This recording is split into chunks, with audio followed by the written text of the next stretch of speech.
kita akan melakukan diseminasi budaya positif dengan tema budaya positif paradigma pendidikan Ki Hajar Dewantara menumbuh kembangkan budaya positif di lingkungan sekolah dasar negeri Serang oleh Ibu Driyati untuk memenuhi tugas aksi nyata modul 1.4 CGP Angkatan 6 Kabupaten Sumbawa. Baik Bapak Ibu, dalam kesempatan ini kita akan membahas budaya positif dalam dibagi menjadi 6 materi. Yang pertama adalah perubahan paradigma dari stimulus respon melawan teori kontrol. Jadi ada dua teori yang akan kita bahas, kemudian arti disiplin dan 3 motivasi perilaku manusia, keyakinan kelas, apa itu keyakinan kelas, apa itu hukuman, dan apa itu penghargaan. Kemudian yang berikutnya ada 5 kebutuhan dasar manusia, 5 posisi kontrol, dan segitiga restitusi. Nah Bapak Ibu, sebelum kita mulai kita ice breaking dulu ya. Di sini saya minta satu pasangan ya, satu cowok, satu cewek ya, bapak satu, ibu satu. Nah, untuk membuat pasangan, mungkin Pak Kepala Sekolah boleh maju ke depan. Dengan siapa? Di sini kita akan bayangkan si A. Nah, si A, Pak Kepala Sekolah menjadi si B, yang ceweknya menjadi si A ya. Kita bayangkan si A ini mempunyai satu hal berharga di dalam tangannya. Jadi dia akan menggenggam sesuatu di dalam tangannya. Isinya sebuah rahasia penting dalam hidupnya. Ya, satu rahasia paling penting dalam hidupnya yang tidak boleh dikasih tahu ke orang lain. Nah, tugas si B atau tugas kepala sekolah ya sebagai si B mencoba dengan berbagai cara dirayu. Nah, kan pintar merayu itu. Nah, menyogok, memaksa, bahkan bisa juga mengancam si A untuk membuka tangannya. Kita lihat nanti apa yang terjadi. Apakah si A membuka tangannya dan mengapa dia membuka atau mengapa dia menutup ya. Kita akan melihat ke depan dulu ya, Ibu Emma dan Pak Ridwan. Silakan. Oh, mic-nya Pak. Iya.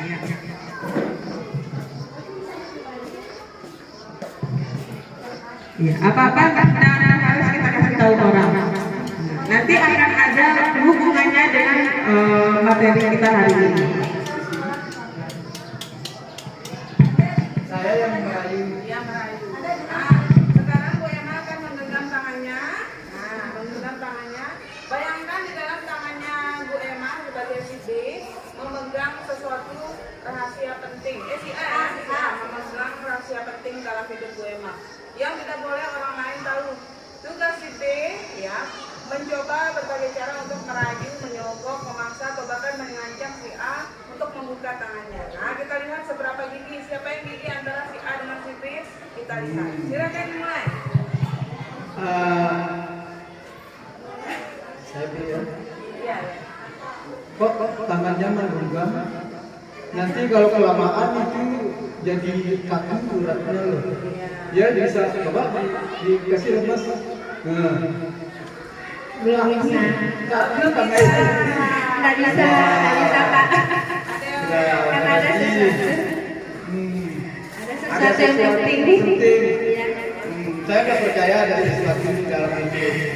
Saya baru percaya kalau melihat bukti nyata seperti kerja nyata daripada CGP. Oh iya. Coba saya nggak akan percaya ada sesuatu di tangannya tanpa diperlihatkan. Ayo. Coba, jangan bohong nih. Kayaknya belum bisa. Berarti tidak ada dong. Ada sesuatu tapi tidak bisa saya genggam. Kata-kata itu harus kita buktikan. Katanya ada sesuatu. Ya, dia saya tanam dari jauh aja dan pokok lihat kan apakah betul ada sesuatu di dalam itu. Tapi masalahnya tidak bisa dibuka. Ada sesuatu tapi tidak bisa dibuka. Nah, berarti sama saja tidak ada. Ada. Hah? Ada. Sesuatu yang ada belum tentu diperlihatkan. Oh, Belum tentu tentu memperlihatkan sesuatu yang ada belum tentu bisa diperlihatkan. Bisa saja itu kita hanya berkata-kata, tetapi bukti nyatanya tidak ada. Ada. Makanya lihat buktinya baru saya percaya. Ayo, ada nggak? Coba berani buka. Kalau berani buka hari ini seumur hidup saya akan percaya terus sama Anda. Ayo. Nah, tetapi kalau tidak mau dibuka, katanya ada sesuatu, tapi tidak mau dibuka, maka seumur hidup juga saya akan penuh keraguan. Ada sesuatu di tangan saya, tapi mohon maaf untuk kali ini saya tidak bisa membukanya karena ini sifatnya pribadi.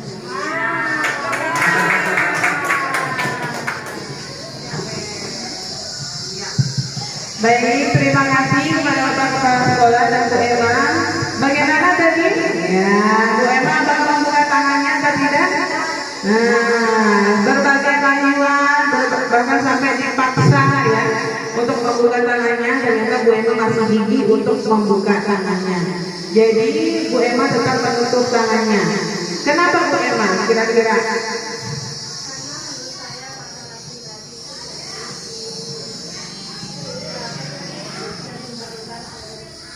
Iya. Bagaimana kalau yang dipegang itu bukan masalah pribadi tapi masalahnya orang lain? Apakah juga tetap akan digenggam? Atau tidak? Iya. Tadi karena masalah pribadi. Bagaimana kalau masalah pribadi? Iya. Tapi nanti kalau masalah orang Ya, bergosip ya.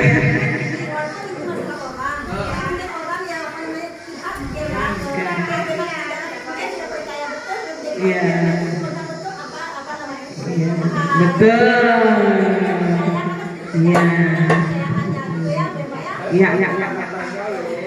Baik, jadi kegiatan ekspedisi kita yang tadi itu berhubungan dengan teori kontrol, di mana ya dalam kehidupan kita yang dapat mengontrol diri kita adalah diri kita sendiri.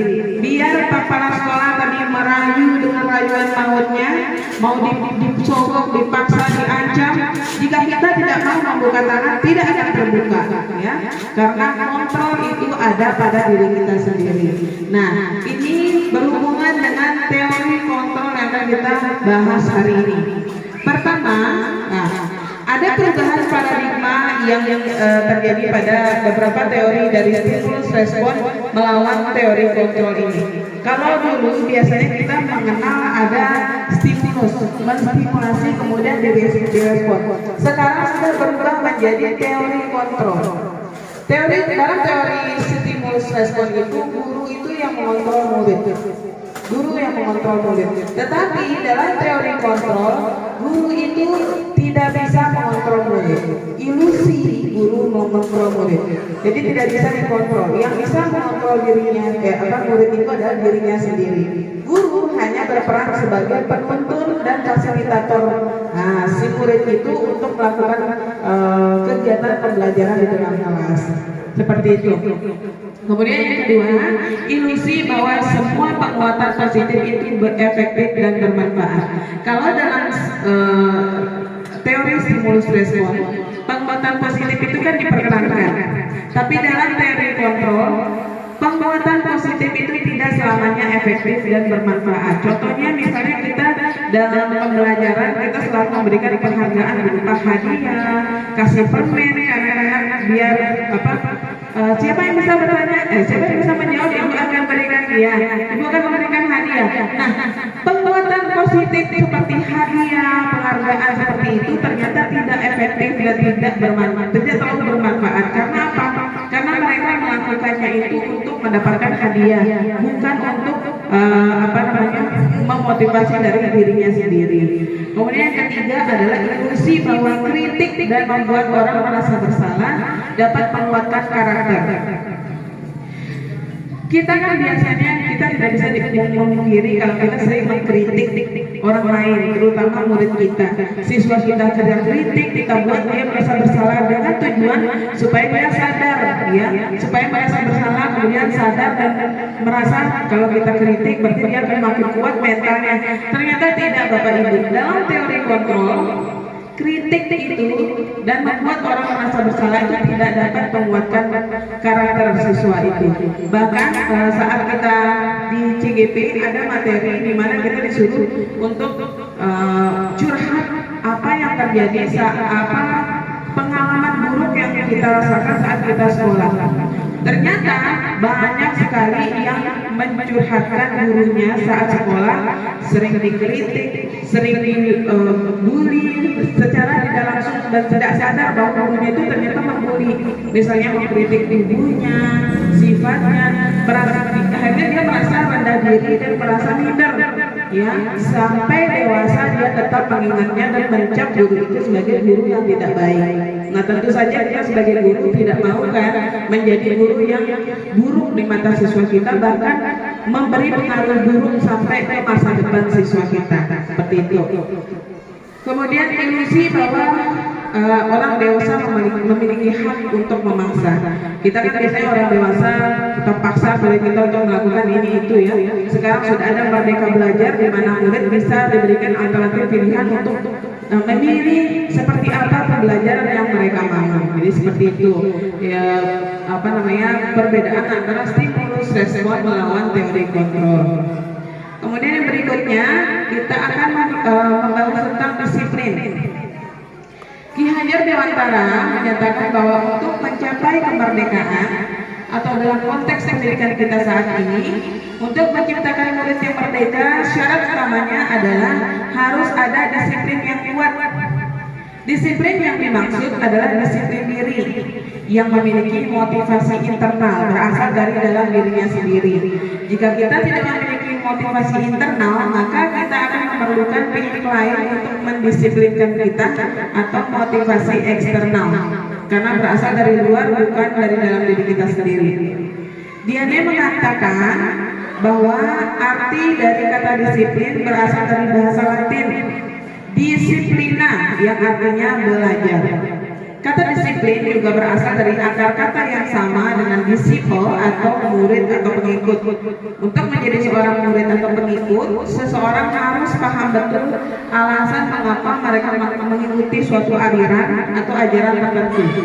Sehingga motivasi yang terbangun adalah motivasi intrinsik bukan ekstrinsik. Misalnya kita menganut agama Islam, ya, pasti kita kalau mengikuti suatu aliran agama Islam atau ajaran Islam, tentu saja harus dari dalam kita sendiri, kan, bukan karena dipaksa atau karena keturunan, ya, seperti itu.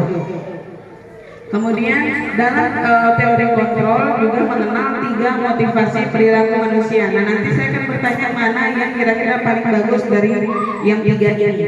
Yang pertama adalah untuk menghindari ketidaknyamanan atau hukuman. Jadi ada perilaku manusia, dia berperilaku seperti misalnya murid kita, dia berperilaku baik di sekolah hanya karena menghindari hukuman supaya tidak dihukum. Misal mau pulang sekolah kan kita harus sholat, kan, anak-anak semuanya sholat. Apakah mereka itu memang mau sholat dari dalam dirinya sendiri atau untuk menghindari hukuman, kan? Kalau tidak sholat nanti disuruh ini, dihukum sama guru, seperti itu. Kemudian yang kedua, perilaku yang kedua adalah untuk mendapatkan imbalan dan penghargaan. Ada juga perilaku yang didasari oleh supaya mereka itu mendapat imbalan atau penghargaan atau bahkan pujian dari orang lain, ya. Mereka itu berbuat baik supaya dapat hadiah dari gurunya, dapat pujian, dapat penghargaan, seperti itu. Atau perilaku yang ketiga, untuk menjadi orang yang mereka inginkan. Jadi perilakunya itu dilakukan untuk menghargai dirinya sendiri dengan nilai-nilai yang mereka percaya. Nah, menurut Bapak Ibu, di antara 3 perilaku manusia ini, yang 1, 2, dan 3, mana yang seharusnya kita terapkan dalam kehidupan kita sehari-hari? Yang Iya betul. Yang ketiga ya, untuk menjadi orang yang kita inginkan dan menghargai diri sendiri dengan nilai-nilai yang kita percaya. Nah, kemudian kita akan masuk ke materi keyakinan kelas. Ini juga pasti baru kan kita dengar namanya keyakinan kelas. Nah, apa itu keyakinan kelas? Menurut Gosen 1998, suatu keyakinan akan lebih memotivasi seseorang dari dalam, akan memotivasi secara intrinsik dari dalam diri sendiri. Seseorang akan lebih tergerak dan bersemangat untuk menjalankan keyakinannya daripada hanya sekedar mengikuti serangkaian peraturan. Murid-murid pun demikian, mereka perlu mendengarkan dan mendalami tentang suatu keyakinan daripada hanya mendengarkan peraturan-peraturan yang mengatur mereka harus berlaku begini atau begitu. Nah, keyakinan kelas ini maksudnya kita membuat sesuatu yang murid kita yakini dalam hatinya. Kalau biasanya kita mendengar tentang peraturan kelas, murid harus masuk 5 menit sebelum ini, gitu ya. Murid harus begini. Ternyata keyakinan kelas itu harus diubah, peraturan itu diubah menjadi keyakinan kelas, karena keyakinan itu ada di dalam diri kita sendiri, ya. Bukan kita mengikuti aturan, tetapi kita melakukan sesuatu itu dari dalam dirinya sendiri. Itulah mengapa dinamakan keyakinan kelas. Nah, pembentukan keyakinan kelas itu bersifat lebih abstrak, ya, daripada peraturan yang lebih rinci dan konkret. Jadi kalau keyakinan kelas lebih abstrak.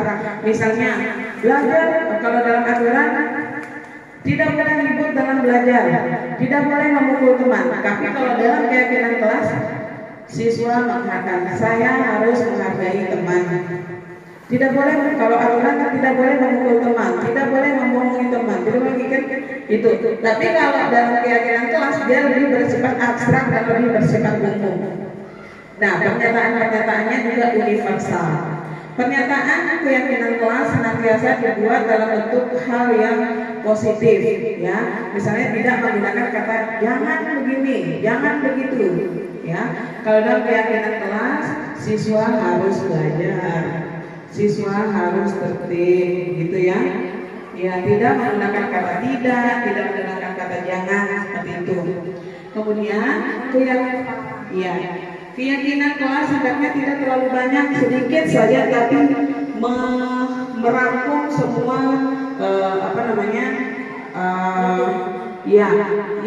yang banyak itu, merangkum semua dalam pernyataan-pernyataan universal itu, sehingga mudah diingat, mudah dipahami oleh semua warga kelas. Keyakinan kelas sebaiknya sesuatu yang dapat diterapkan di lingkungan tersebut. Kemudian yang berikutnya, semua warga kelas hendaknya ikut berkontribusi dalam pembuatan keyakinan kelas lewat kegiatan curah pendapat. Jadi dalam perbuatan keyakinan kelasnya itu, jangan gurunya saja yang membuat, beri kesempatan kepada siswa betul. Apa maunya mereka, ya, kita tulis, kita tampung, ya. Kalau ada yang pernyataan-pernyataan khusus, kita berikan pernyataan umum, kita tempel di kelas. Jadi namanya bukan peraturan kelas lagi, keyakinan kelas. Kemudian bersedia meninjau kembali keyakinan kelas dari waktu ke waktu. Jadi bisa diubah dari waktu ke waktu sesuai dengan kesepakatan. Nah, seperti ini. Ini misalnya kalau di kelasnya Boema, keyakinan kelas Boema. Kelas 1. Setiap anggota kelas perlu belajar. Setiap anggota kelas perlu senang, perlu melakukan tugas, perlu saling menghargai, perlu merasa aman. Ini kan pernyataan-pernyataan yang universal ya Boema ya. Jadi tidak terlalu rinci, tetapi bersifat umum, tapi lebih mudah diingat dan lebih mudah diyakini oleh anak-anak, seperti itu. Begitu juga dengan yang kelas 5, selalu bersifat positif. Nah, dari sekian banyak contoh-contoh ini kan tidak ada pernyataan-pernyataan dengan menggunakan kalimat negatif, ya. Semuanya menggunakan kalimat-kalimat positif. Jadi seperti itu contoh keyakinan kelas. Nanti di akhir pembahasan ini kita akan mencoba membuat keyakinan kelas menjadi PR kita dan membuat video segitiga restitusi, ya. Seperti itu. Baik, selanjutnya kita akan membahas lagi apa perbedaan antara hukuman, sanksi, dan restitusi. Menurut ibu bapak, apa itu hukuman? Mana yang lebih bagus, hukuman atau sanksi? Yang lebih sering kita dengar hukuman atau sanksi? Apa perbedaannya? Ya, silahkan Ki. Mungkin kalau hukuman itu mungkin apa namanya,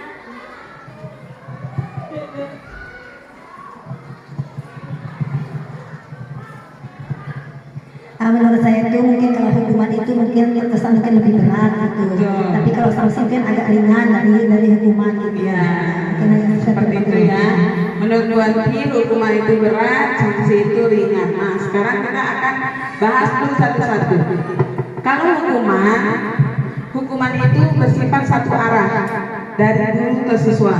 Jadi siswa tidak diberikan kesempatan untuk membela diri. Saat siswa salah, hukum. Saat siswa salah, hukum gitu. Nah, dan murid hanya menerima suatu hukuman tanpa suatu diskusi. Jadi tidak ada diskusi, tidak ada pengarahan, hanya dihukum saja dari pihak guru, baik sebelum atau sesudahnya. Hukuman yang diberikan itu bisa berupa fisik atau verbal, dan murid disakiti oleh suatu perbuatan atau kata-kata. Jadi seperti itu. Hukuman ini juga bisa dikatakan hukuman jika misalnya dia tidak membawa PR dalam kelasnya, kemudian dia disuruh lari keliling lapangan. Apakah itu relevan dengan kesalahan yang dia buat? Tidak relevan kan? Tidak relevan. Seharusnya bagaimana? Jika dia tidak membuat PR, berarti dia yang harus dilakukan adalah memberikan tugas yang sesuai dengan PR-nya, bukan disuruh lari-lari atau keliling lapangan. Nah, jika perbuatannya itu tidak sesuai dengan konsekuensi yang dia dengan perbuatan yang dia lakukan, itu namanya hukuman. Kemudian yang namanya sanksi adalah suatu sudah terencana dan sudah disepakati, sudah dibahas dan disetujui oleh murid dan guru. Biasanya pembentukan sanksi dan konsekuensi dibentuk oleh pihak guru atau sekolah, dan murid sudah mengetahui sanksi atau konsekuensi yang akan diterima. Pada sanksi atau konsekuensi, murid tetap dibuat tidak nyaman untuk jangka waktu yang pendek. Konsekuensi atau sanksi biasanya diberikan berdasarkan suatu pengukuran. Misalnya kalau sanksi atau konsekuensi di sekolah kita bagaimana? Misalnya ada peraturan, kemudian sanksinya ini gitu. Seperti itu. Beda dengan hukuman, dia tidak disosialisasikan antara kesalahan. Ya, kalau sanksinya kamu kalau begini, sanksinya begini, ya kan? Kamu kalau begini, sanksinya begini. Nah, itu perbedaan hukuman dengan sanksi. Nah, ternyata selain hukuman dan sanksi dalam pendidikan guru penggerak, kita ternyata diperkenalkan dengan yang namanya restitusi. Pasti ini pertama kali mendengar yang namanya restitusi kan? Karena kami juga baru pertama kali dengar. Restitusi ini adalah pilihan yang bisa menguatkan siswa dengan adanya pemecahan masalah. Murid bisa belajar bertanggung jawab dan fokus pada pemecahan masalah.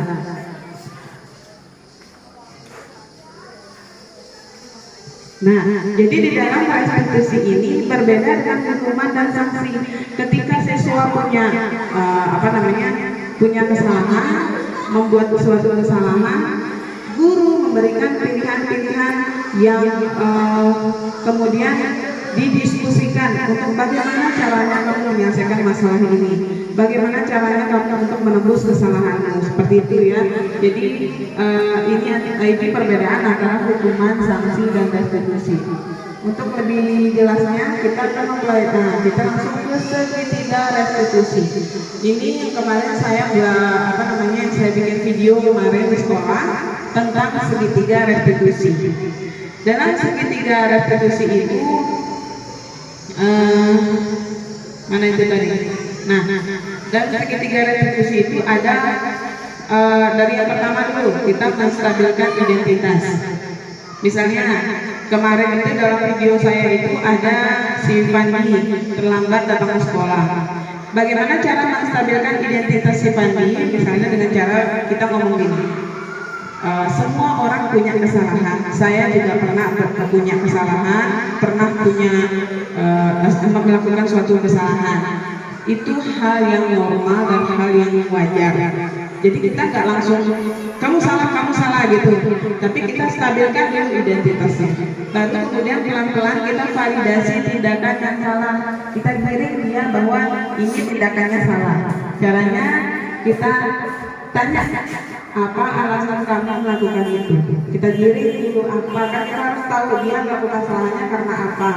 Nah, ternyata dalam video itu kenapa dia terlambat sekolah? Karena dia bangun kesiangan. Kenapa dia bangun kesiangan? Karena dia main game sampai larut malam. Nah, setelah itu baru kita giring ke menanyakan keyakinan apa yang dia yakini dalam dirinya sendiri. Kamu mau jadi orang seperti apa? Atau keyakinan kelas apa yang telah kita sepakati? Ada keyakinan kelas yang sudah kita bahas tadi, bahwa setiap murid harus belajar, datang tepat waktu, seperti itu. Nah, keyakinan apa yang sudah kita sepakati kemarin tadi yang berhubungan sama kesalahan kamu?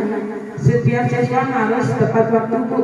Nah, kamu tepat waktu atau tidak? Tidak, Bu. Jadi bagaimana seharusnya apa yang harus kamu lakukan untuk memperbaiki kesalahanmu?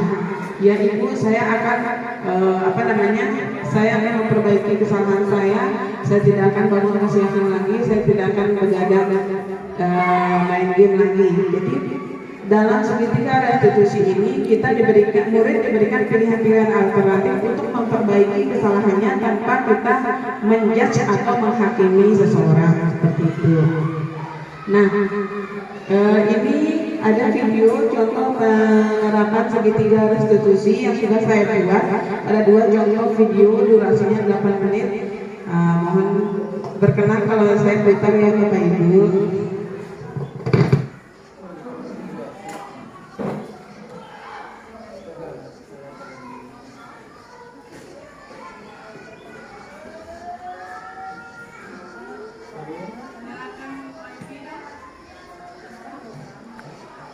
Revi sudah.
Cek.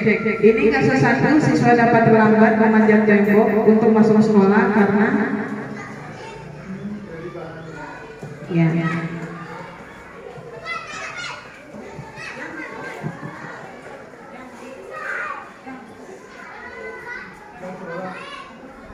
Mas. Itu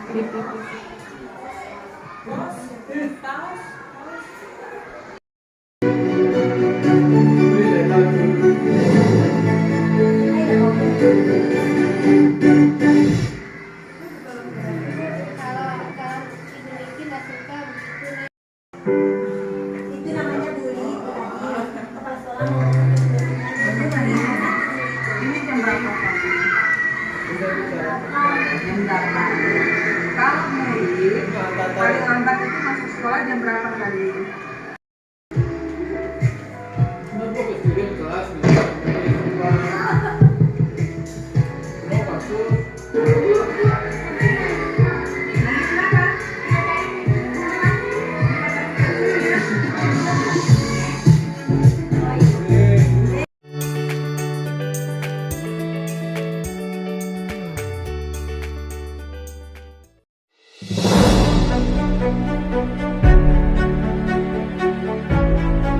Aduh, keluar nih. Mana ya caranya masuk? Ah, tunggu dulu aja.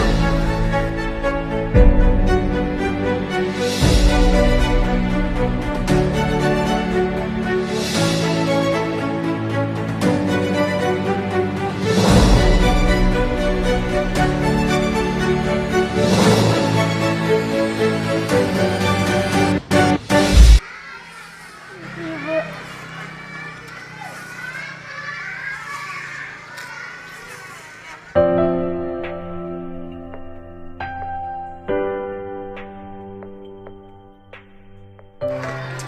Oke Pandi, ini jam berapa Pandi?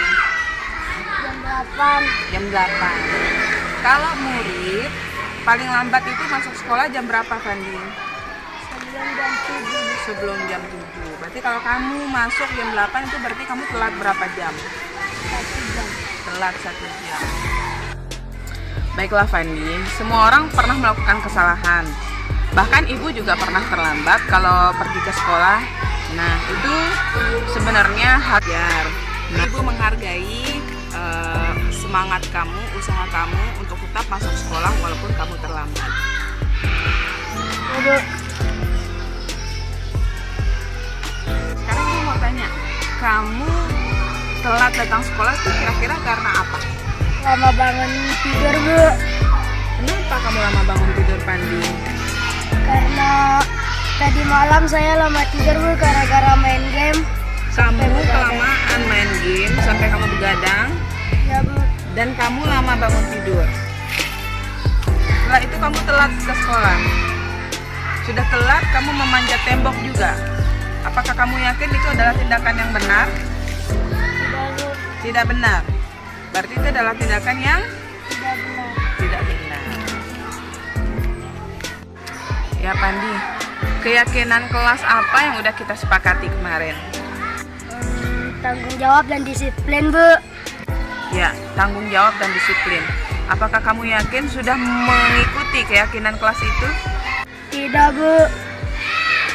Ya Pandi, jadi apa yang harus kamu lakukan untuk memperbaiki kesalahan kamu hari ini?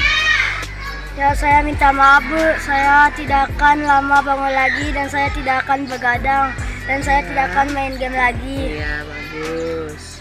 Bagus itu Pandi. Jadi kamu mulai hari ini harus berjanji tidak boleh melakukan kesalahan yang sama ya. Tidak boleh apa tadi? Begadang, tidak boleh lama bangun tidur dan tidak boleh memanjat tembok kalau terlambat ke sekolah ya, karena itu adalah hal yang tidak dilarang di sekolah ini. Ya sudah, kesalahan kamu cukup sampai hari ini saja, besok harus lebih baik lagi, oke? Janji? Janji. Baiklah, sekarang kamu boleh masuk kelas. Ibu.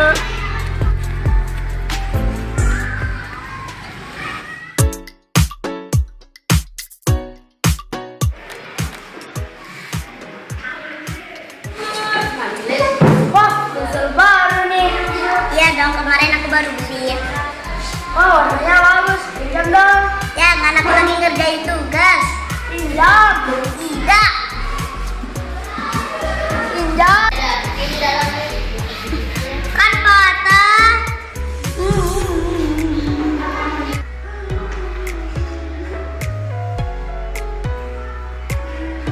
Oh. Bu, Nangis kenapa? Dipatahin pensilnya.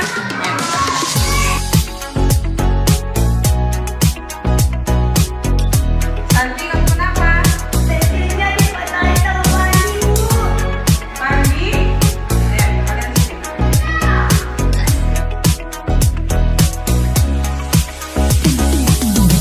Tadi bagaimana kronologi kejadiannya? Tadi saya lagi ngerjain tugas sama ibu, menggambar bunga. Terus pagi datang, terus narik pensilnya dari saya Dan patah. dan patah. Kamu kenapa narik pensil teman sampai patah? Saya cuma mau minjam, Bu. Saya pelit. Ya, kita boleh meminjam punya orang lain. Itu hal yang wajar, hal yang sangat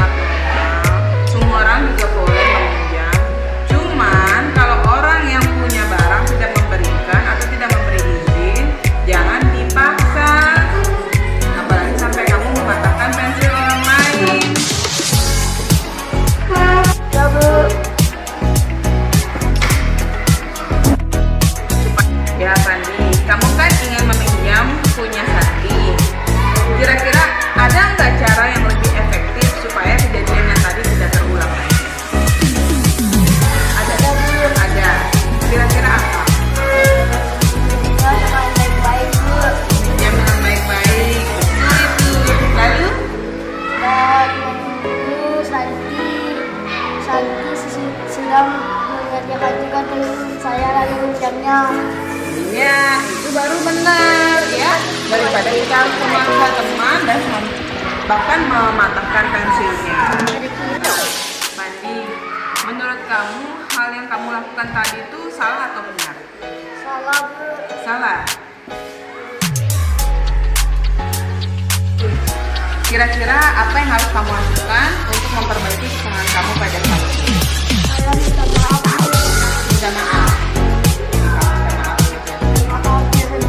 Ya, tapi aku sudah tidak punya lagi karena sudah patah. Nah, dia sudah tidak punya pensil lagi karena pensilnya sudah patah. Kira-kira bagaimana tadi? Berarti saya ini saya ada dua pensil. Ya, kamu punya 2 pensil. Bagaimana Santi? Mau? Saya ambil dulu ya pensilnya. Ini berarti sama-sama. Sekarang masalah sudah selesai ya, Santi. Pensil kamu sudah diganti. Kamu sudah tidak sedih lagi. Kamu sudah maafkan Santi. Ya, kamu sudah minta maaf tadi ya.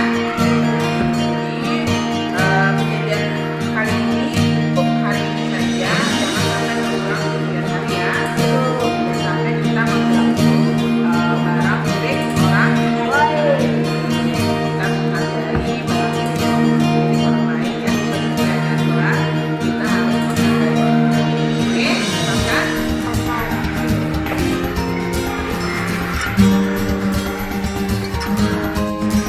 Ya, terima kasih ya Fandi dan Santi sudah membantu Ibu dan pembuatan video kali ini ya. Nah, ada Ibu punya pertanyaan buat kalian. Untuk Fandi dulu. Kira-kira menurut Fandi bagaimana menurut kamu langkah-langkah dalam menyelesaikan masalah di video ini? Sangat bagus, Bu. Kita tidak dihukum atau lari-lari, dipukul, dan kita merasa tidak dihakimi, Bu. Iya, betul ya. Tidak merasa dihakimi. Kalau Santi bagaimana? Sangat bagus. Kita dapat menemukan solusi dalam menyelesaikan masalah. Ya, seperti itu ya. Nah, itu yang namanya segitiga restitusi ya. Dalam segitiga restitusi itu kita menyelesaikan masalah itu jangan fokus pada kesalahannya, tapi fokus dalam menemukan solusi untuk memecahkan masalah tersebut. Ya, yang pertama Ibu lakukan tadi adalah pertama menstabilkan identitas. Ya, seperti tadi yang Ibu bilang, semua orang punya kesalahan, semua orang juga pernah salah, itu adalah hal yang normal. Itu namanya stabilkan identitas. Yang kedua itu adalah validasi tindakan yang salah. Jadi Ibu tanya dulu ke Fandi, misalnya, kamu merasa diri salah nggak? Ya? Apakah ada cara yang lebih efektif nggak untuk melakukan hal itu? Nah, setelah itu barulah kita menanyakan keyakinan. Bagaimana caranya menemukan solusi atau bagaimana caranya memecahkan masalah? Bukan Ibu yang memecahkan, tapi kalian sendiri yang mencari pemecahan dari permasalahan itu. Seperti itu ya. Nah, jadi menurut kalian ini sangat bagus, sangat bisa diterima ya. Oke, kalau gitu terima kasih banyak ya atas kerjasama. Oke. Thank you, Fandi. Thank you, Santi. Ibu-ibu, bapak-bapak. Nah, itu tadi contoh penerapan segitiga restitusi. Kita sudah menonton tadi videonya ya. Semoga paham dengan cara penerapan segitiga restitusi. Nah, ini penerapan segitiga restitusi ini juga akan menjadi PR kita nanti membuat video penerapan segitiga restitusi nanti. Baiklah, kita akan masuk ke ice breaking nih Bapak Ibu. Supaya kita agak semangat ya sambil dimakan jajannya Bapak Ibu boleh. Nah, ice breaking yang kedua adalah saya akan memberikan narasumber. Saya akan memberikan satu kata umum. Nanti peserta secara berurutan atau bergantian harus menyebutkan satu kata lainnya yang berhubungan dengan kata tersebut bergantian. Permainan akan berakhir saat salah satu peserta salah menjawab atau mengulang kata yang sama. Misalnya, contoh, saya sebut sekolah, guru. Nah, maka yang kata yang berhubungan dengan sekolah itu adalah guru. Lanjut ke komentar. Murid, buku. Nah, perpustakaan, kelas dan lain-lain ya. Seperti itu ya. Baik, sekarang Kalau saya ucapkan Ibu Emma, apa?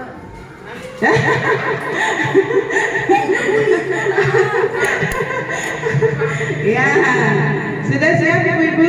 Kita mulai dari Ibu Anti, Ibu Meta, Bos, langsung ke Bu Emma, lanjut lagi ke Bu Anti sampai dia akan berakhir ya. Kita akan ulang beberapa kali. Dari kata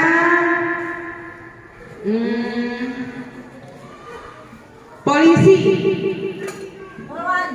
poluan, kejahatan, motor, oh tilang ya,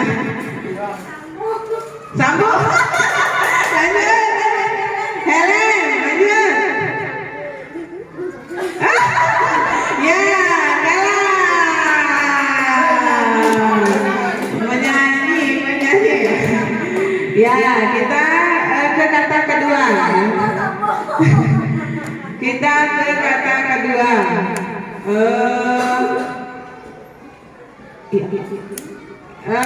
Kata kedua itu yaitu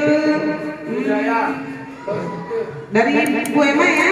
Bu Emma lanjut ke Bos, langsung ke Bu Meta, lanjut ke Bu Anti, lanjut. 1, 2, 3, pasar.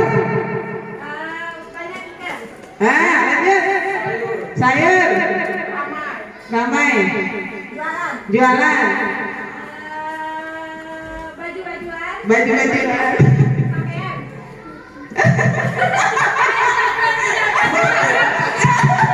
Emas. Ya jual emas di pasar. Lanjut. Tukang parkir. Pembeli. Ya terus. Jual beli. Ya terus. Ikan. Udah. Ya.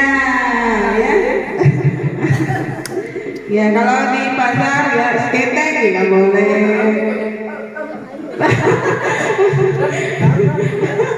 Ya. Kemudian satu lagi supaya lebih semangat ya. Ini melatih fokus kita.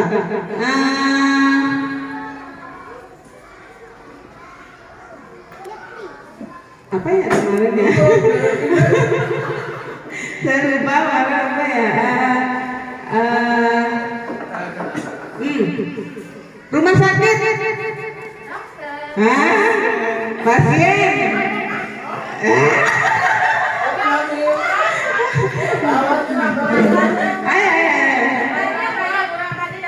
Dokter, pasien.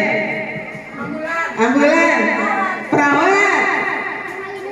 Jenazah. Obat, betul. Lanjut. Suntik. Infus. Kamar inap. Darah, ya ada boleh juga. Ramai, ya boleh juga. Lab, laboratorium boleh.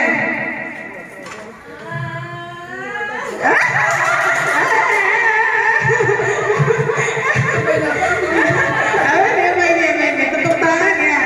Ya kalau gitu mari kita tepuk tangan dulu. Nah, apa ya? Iya itu tadi ya yang bikin supaya kita tidak terlalu tegang-tegang ya Bapak Ibu. Nah kita lanjut tadi kalau tadi kita sudah belajar tentang membahas tentang hukuman, sekarang kita akan membahas tentang penghargaan. Mari kita cermati dulu kata-kata seperti ini Bapak Ibu. Penghargaan justru sama seperti menghukum seseorang. Kira-kira ada nggak yang bisa memaknai apa maksud kalimat yang ada di sini? Hukumnya positif kayaknya.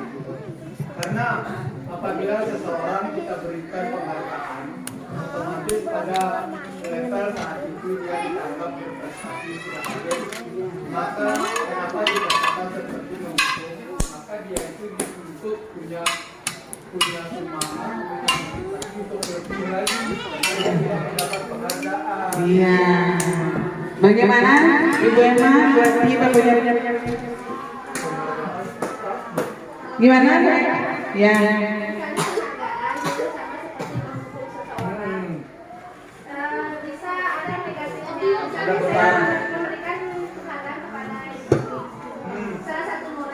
Ya. Misalnya saya kasih Ya hadiah, tuh. tapi di sisi lain ada anak yang Tidak tidak saya kasih. Jadi Iya. menurut dia jadi beban gitu. Jadi Ah. ke anak yang Iya, betul sekali ya.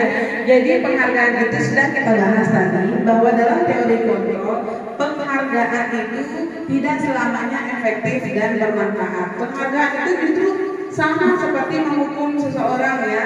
Kadang penghargaan itu tidak memberikan tidak meningkatkan atau menimbulkan motivasi intrinsik dari dalam dirinya sendiri untuk melakukan sesuatu. Dia melakukan saat ada penghargaan atau hadiah, mengharapkan imbalan. Ya, seperti itu Bapak Ibu. Nah, ini pengaruh jangka pendek dan jangka panjang dari penghargaan itu. Yang pertama, penghargaan berlaku untuk mendapatkan seseorang melakukan sesuatu dalam jangka waktu pendek. Jika kita menggunakan penghargaan lagi dan lagi, maka orang tersebut akan bergantung pada penghargaan yang diberikan serta kehilangan motivasi dari dalam atau yang kita sebut motivasi intrinsik tadi. Jika kita mendapatkan penghargaan untuk melakukan sesuatu yang baik, maka selain kita senantiasa berharap mendapatkan penghargaan tersebut lagi, kita pun menjadi tidak menyadari tindakan baik yang kita lakukan. Ya, ada tindakan baik yang kita lakukan itu kita jadinya nggak fokus pada tindakan yang baik itu, fokusnya pada penghargaannya. Jadi kita kehilangan intisari dari tindakan baik itu. Jadi seperti itu. Itu pengaruh. Ya betul, ada posisi ini. Ada saat anak itu baru menemukan keyakinan, maka melalui penghargaan itu kita akan yakinkan dia supaya mempunyai motivasi belajar, mempunyai motivasi positif kan, Ya. melalui ini. Tetapi kalau kita hentikan penghargaan itu, ya kembali lagi umat itu rusak jadinya. Ya, jadi sama Nah, dengan berarti dia melakukannya itu demi penghargaan. posisinya juga dihentikan juga tidak akan baik karena Iya. dia belum menemukan Itu kan keyakinannya. yang kita sebut tadi sebagai keyakinan dalam apa yang kita yakini dalam hati itu yang kita lakukan. Seperti itu. Itu juga kemarin jadi pro dan kontra juga saat di pembahasan materi di modul 1.4 kemarin. Ya, kita lanjut ya Bapak Ibu. Penghargaan tidak efektif. Suatu penghargaan adalah suatu benda atau peristiwa yang diinginkan yang dibuat dengan persyaratan. Hanya jika Anda melakukan hal ini, Anda akan mendapat penghargaan yang diinginkan. Jika saya mengharapkan suatu penghargaan dan tidak mendapatkannya, maka saya akan kecewa dan berkecil hati. Nah, serta kemungkinan lain kali saya tidak akan berusaha sekeras sebelumnya. Nah, jadi itu yang tadi kita bahas tadi ya. Sekali kita kasih penghargaan, saat kita tidak lagi mendapatkannya, dia akan mengulang dia tidak akan berusaha sekeras sebelumnya karena tidak mendapatkan penghargaan lagi. Beda jika kita melakukannya dengan sesuai dengan keyakinan hati kita. Jika kita memberikan seseorang suatu penghargaan untuk melakukan sesuatu, maka kita harus terus-menerus memberikan penghargaan itu jika kita ingin orang tersebut meneruskan perilaku yang kita inginkan. Nah itu, ya harus terus-menerus. Orang yang berusaha berhenti merokok, nah contoh nih, orang yang berusaha berhenti merokok atau yang berusaha diet, jika dia menginginkan penghargaan, dia tidak akan berhasil. Ya, dari dalamnya, ya orang mau berhenti merokok, nanti saya kasih uang 1 juta, dapat uang 1 juta merokok lagi, ya merokok lagi, tidak lagi diet. Harus ada dalam diri kita sendiri. Mau diet juga kan harus ada. Aduh itu benar-benar susah. Ya. Iya betul. Kita rasakan kan. Kita mau diet itu untuk mengumpulkan niatnya saja itu kan susah sekali ya. Itulah yang kita perlukan ya, keyakinan itu sendiri yang kita lakukan, perlukan. Lanjut, penghargaan mengurangi ketepatan. Nah di sini saya akan bacakan riset, ada 2 riset dengan hasil yang yang sama. Dalam suatu percobaan, sekelompok anak laki-laki laki-laki berusia 9 tahun diminta untuk melihat gambar-gambar wajah yang ditampilkan di layar. Dan mereka harus memberitahukan jika wajah-wajah tersebut sama atau berbeda. Gambar-gambar tersebut hampir sama. Beberapa dari mereka diberikan penghargaan dalam bentuk uang pada saat mereka memberikan jawaban yang benar, sementara sebagian yang lain tidak. Hasilnya apa? Ternyata anak laki-laki yang dibayar dengan uang itu ternyata membuat lebih banyak kesalahan. Riset yang kedua, anak-anak diminta mengingat kata-kata tertentu. Kemudian mereka diminta mengambil kartu yang berisi kata-kata yang diingat tersebut setiap kali muncul. Beberapa anak diberikan permen setiap mereka memberikan jawaban yang benar, dan sebagian yang lain hanya diberitahu saja jika jawabannya benar. Tidak dikasih penghargaan, tidak dikasih permen. Hasilnya apa? Anak-anak yang mendapatkan permen, jawabannya banyak yang tidak tepat dibandingkan dengan anak-anak yang hanya diberitahu jawabannya benar. Jadi itu ternyata penghargaan itu mengurangi ketepatan. Itu ada risetnya dilakukan suatu percobaan. Kemudian penghargaan yang justru menghukum. Penghargaan menghukum mereka yang tidak mendapatkan penghargaan. Misal dalam sistem ranking, mereka yang mendapatkan ranking kedua akan merasa dihukum, ya, merasa tidak adil. Kenapa dia ranking 1, saya ranking 2, padahal sama-sama nilainya begini begitu, ya. Padahal kan pengetahuan itu tidak selamanya bisa diukur dengan angka. Penghargaan dan hukuman adalah hal yang sama, karena ya, dua hal ini adalah hal yang sama karena keduanya mencoba mengendalikan perilaku seseorang. Nah, karena orang pada dasarnya tidak suka dikendalikan dalam jangka waktu yang lama, penghargaan akan terlihat seperti hukuman. Seperti ini tadi yang kita bahas. Jika suatu penghargaan diharapkan, namun Anda tidak mendapatkannya, Anda akan merasa dihukum. Betul itu tidak, Ibu? Bapak? Iya, seperti itu. Nah, itu tadi penghargaan. Kita lanjut ke 5 kebutuhan dasar manusia. Menurut teori bahwa ada 5 kebutuhan dasar manusia: kebutuhan untuk bertahan hidup, cinta dan kasih sayang, kebutuhan kesenangan, kebebasan dan kekuasaan. Kemudian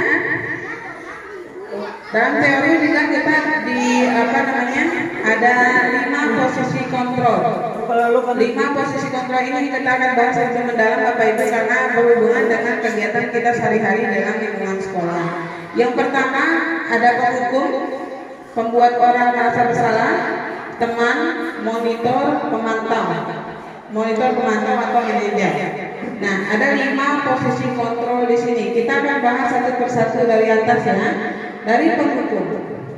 Seseorang penghukum bisa menggunakan hukuman fisik maupun verbal, fisik atau kata-kata. Orang yang menjalankan posisi penghukum senantiasa mengatakan bahwa sekolah memerlukan sistem atau alat yang dapat lebih menekan murid lebih dalam lagi. Guru-guru yang menerapkan posisi penghukum akan berkata, patuhi aturan saya atau awas. Nah, kamu selalu saja salah. Pasti selalu yang jadi yang terakhir selesai. Nah, itu penghukum itu Bapak Ibu. Guru seperti ini senantiasa percaya bahwa hanya ada satu cara agar pembelajaran bisa berhasil, yaitu caranya dia. Padahal dalam pembelajaran murid bisa diberikan pilihan alternatif untuk bagaimana pembelajaran itu bisa diterima oleh dia. Jadi tapi kalau dalam guru penghukum dia hanya bisa menghukum saja, ya, dengan kata-kata ini, tuh, patuhi aturan saya atau awas saya. Jadi semua berpusat pada dia, ya. Kemudian yang kedua, membuat orang merasa bersalah. Ada juga guru yang tipenya seperti ini. Biasanya pada posisi ini guru akan bersuara lebih lembut. Nah, guru ini akan membuat orang merasa bersalah dengan menggunakan keheningan yang membuat orang lain merasa tidak nyaman, bersalah atau rendah diri. Kata-kata yang keluar dan lembut akan seperti ini. Ibu sangat kecewa sekali dengan kamu. Berapa kali Bapak harus kasih tahu kamu, ya? Gimana coba kalau orang tua kamu tahu kamu berbuat begini? Jadi kalau kita di posisi muridnya pasti akan memiliki melihat diri yang buruk tentang diri kita sendiri kan, merasa bersalah, ya. Murid akan merasa tidak berharga dan telah mengecewakan orang-orang yang disayanginya. Nah itu guru dengan tipe membuat orang merasa bersalah. Nanti kita akan merenungi diri kita sendiri, apakah kita tipe pemhukum membuat orang merasa bersalah atau kita posisi kita sebagai teman. Nah, kalau posisi guru sebagai teman, dia tidak akan menyakiti muridnya, namun akan tetap berupaya mengontrol murid melalui persuasi. Mereka akan berkata seperti ini, ayo bantulah demi Bapak ya. Ayo ingat tidak bantuan Bapak selama ini? Ya sudah, kali ini tidak apa-apa, nanti Ibu bantu bereskan. Jadi dia menganggap murid itu sebagai temannya, ya. Dia tidak tega menyakiti murid, tapi muridnya menjadi ketergantungan pada guru itu.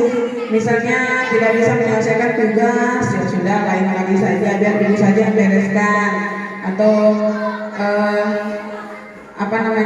dia mungkin juga bantuan selama ini pada siswanya, terus dia meminta siswa itu untuk membantunya demi dirinya, bukan karena keyakinan dalam hati muridnya. Hal negatif dari posisi teman ini adalah bila suatu saat guru tersebut tidak membantu murid, maka murid akan kecewa. Saya pikir Bapak dan Ibu adalah teman saya. Murid akan merasa dikecewakan dan tidak mau lagi berusaha. Nah, murid hanya akan bertindak untuk guru tertentu dan tidak untuk guru lainnya.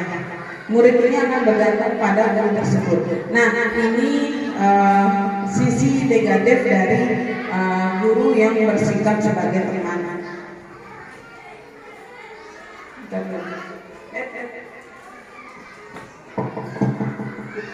Kencing manis. Ya. Ayo langsung es keriting lagi. Kita es keriting lagi ya. Nah, sekarang kita akan menebak gambar ya. Tebak gambar yang bisa angkat tangan.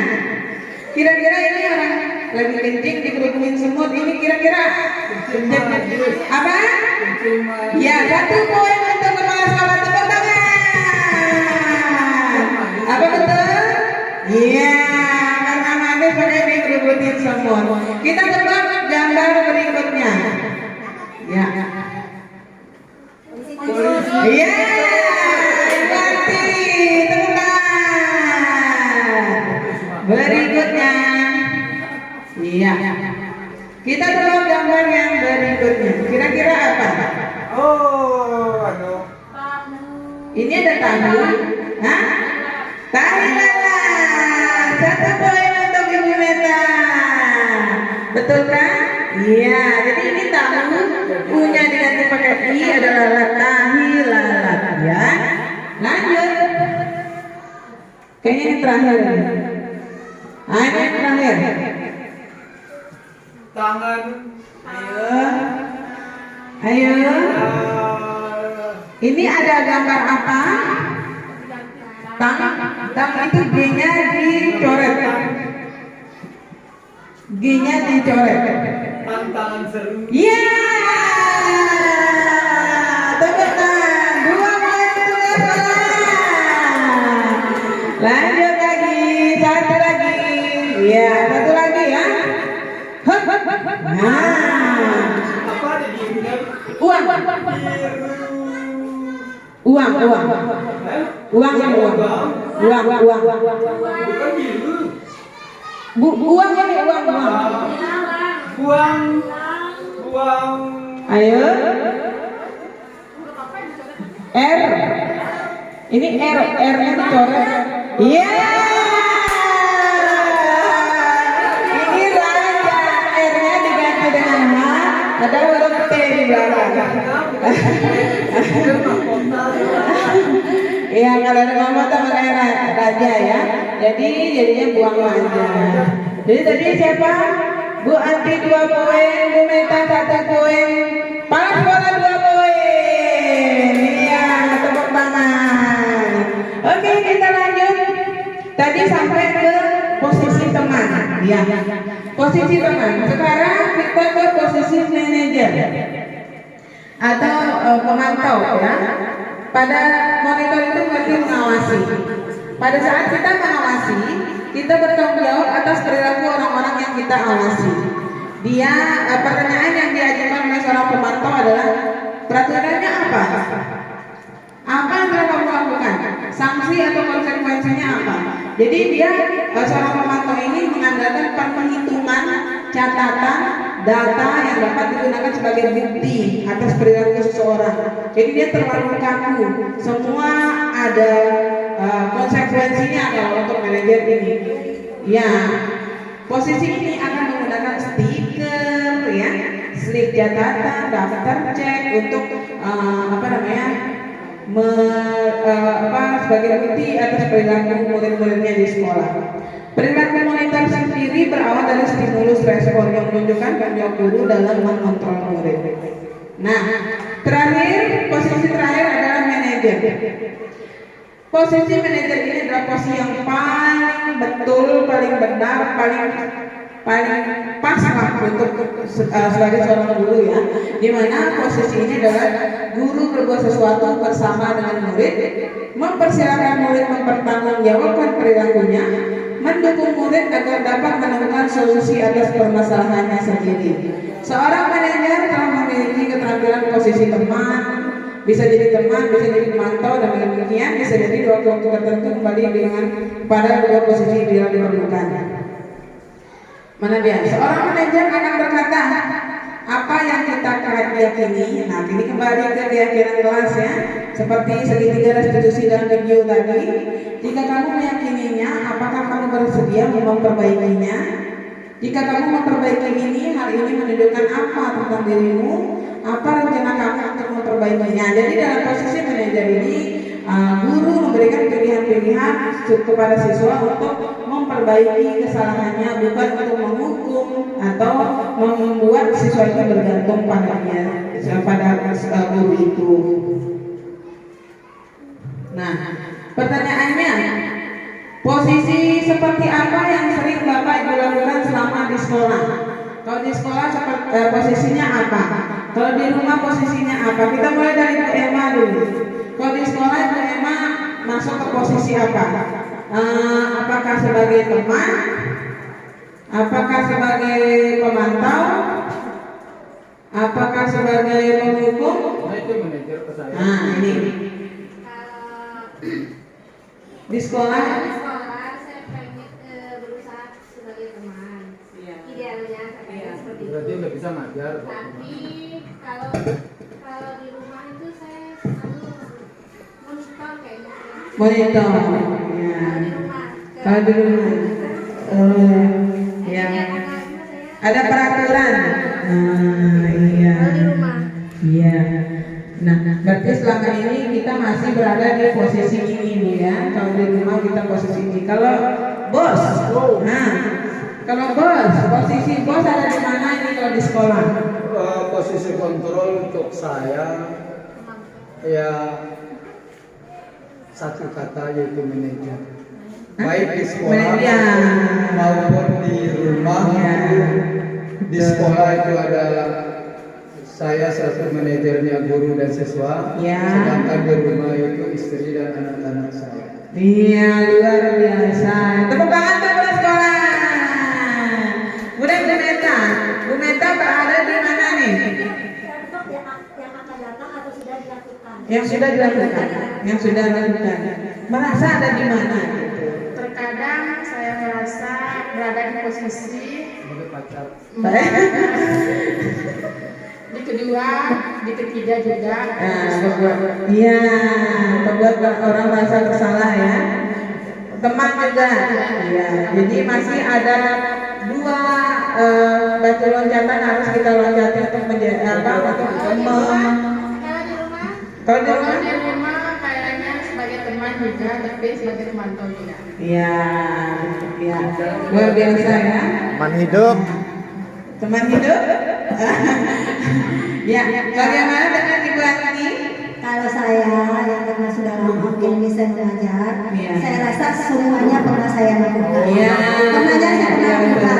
Ya, karena saya baru belajar dari kelas rendah. Iya. Apalagi sekarang pada tahun ini kelas tinggi, kebetulan siswa saya dipastikan ada yang karakternya mungkin terlalu menguras emosi. kelima-limanya pernah saya lakukan. Karena sudah kan terlalu capek, mungkin kita dia tidak bisa memperbaiki diri, nanti akhirnya kita itu sebagai manajer itu jadi saya kembalikan ke dianya. Apakah dia dengan cara ini, saya kembalikan ke dia dengan cara ini, saya sudah mau ke kepala sekolah begini, apakah dia mau nggak memperbaiki? Iya. Kalau di rumah itu mungkin saya itu karena masih berdua ya. Jadi saya itu sebagai teman dia, monitor dia, manajer dia. Seperti itu saya. Manajer keuangan. Iya, betul. Iya, baik ya. Jadi itu kita sudah mengetahui di mana posisi kita masing-masing ya, baik di sekolah ataupun di rumah. Tadi kita sudah dijelaskan tadi bahwa posisi yang paling ideal itu adalah berada di posisi manajer ya, karena manajer itu bisa jadi teman, bisa jadi monitor, pemantau dan merangkap semuanya ya, tetapi dengan dengan memberikan pilihan-pilihan alternatif untuk menyelesaikan masalah itu sendiri tanpa membuat siswa merasa bersalah atau merasa terhukum seperti itu. Oke, sekarang tadi berapa poin kepala sekolah? 2, Bu Meta 1. Bu Emma masih ya. Sekarang pertanyaan yang pertama, saya kecewa sekali dengan kamu. Itu siapa yang mengatakan ya? Iya. Dalam posisi kontrol itu teman kan, manajer Hubungan. penghukum. Jawaban lain? Di kedua, Pembuat rasa bersalah. Ya, tepuk tangan. Iya, jadi kan kita bersalah kan, merasa bersalah. 3 poin. Kamu tidak pernah benar melakukannya. Penghukum. Ya, 1 poin Bapak ya. Jadi 3, 1. Ayolah lakukan Teman. 2, 4, 3. Apakah kamu mau mendapatkan stiker bintang hari ini?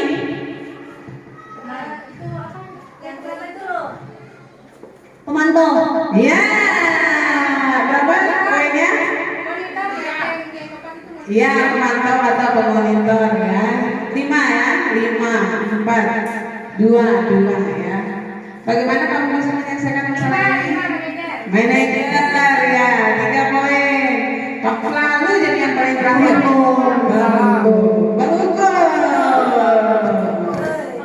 Betul ya. Jadi poinnya berapa deh? Ibu 6, Ibu 3, Bos 4, Bu Meta 2. Ya. Oke. Nah, kita sudah berada di penghujung acara ya Bapak Ibu.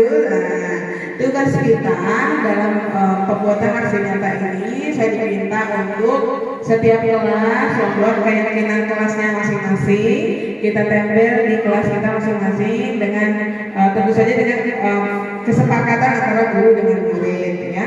Tidak perlu banyak-banyak, cukup 4 atau 5 poin saja ya.